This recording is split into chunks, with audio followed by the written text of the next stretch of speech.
City life ആസ്വദിക്കുന്നവർ മുന്നോട്ട് പോകുമ്പോൾ അല്ലെങ്കിൽ അവർ യാത്ര പോകുമ്പോൾ അവരുടെ മനസ്സിൽ ആദ്യം വരുന്നത് ഈ പറഞ്ഞതുപോലെ പേടിയാണ്. അസിഡിറ്റി പ്രശ്നങ്ങൾ വരും, ഗ്യാസ് ട്രബിൾ വരുമ്പോൾ.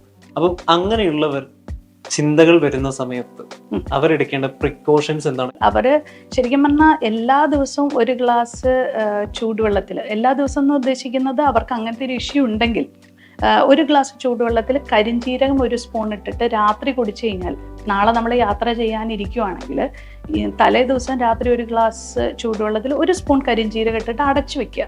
കുറച്ചു നേരം കഴിയുമ്പോഴത്തേക്ക് അതിനൊരു ലൈറ്റ് ബ്ലാക്ക് കളർ വരും. ആ ബ്ലാക്ക് കളറ് നമ്മളൊരു മണിക്കൂറൊക്കെ കഴിഞ്ഞ് കഴിയുമ്പോഴത്തേക്കും എന്താ പറയുക, അതിൻ്റെ ആ എസൻസോടുകൂടി കുടിക്കുക. അത് കരിഞ്ജീരകം ബാക്കി അത് കടിച്ച് ചവച്ച് കഴിക്കണമെങ്കിൽ കഴിക്കാം, അല്ലെങ്കിൽ കളയാം. അപ്പം ആ ഒരു ഇത് വരുമ്പോഴത്തേക്കും നമ്മുടെ വയറ് കൾച്ചർ ആവുകയാണ് ചെയ്യുന്നത്.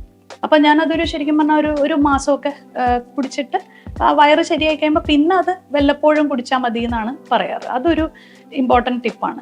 രണ്ടാമത്തെ കാര്യം, ഇരട്ടി മധുരത്തിലാണ് ഇത്. ഇരട്ടി മധുര കഷായം, അതാണ് ഏറ്റവും ബെസ്റ്റ്. അപ്പം നിങ്ങൾക്ക് യാത്ര പോകുന്ന സമയത്ത് അത് ചെയ്യാൻ പറ്റിയില്ലെങ്കിൽ ഇരട്ടി മധുരം നമ്മൾ അങ്ങാടിക്കടയിൽ കിട്ടും. അത് നമ്മളൊരു ചെറുതായിട്ടൊന്ന് കീറി വായിലിട്ട് കഴിഞ്ഞാൽ അത് അസിഡിറ്റി ഉണ്ടാക്കാതിരിക്കാൻ സഹായിക്കും.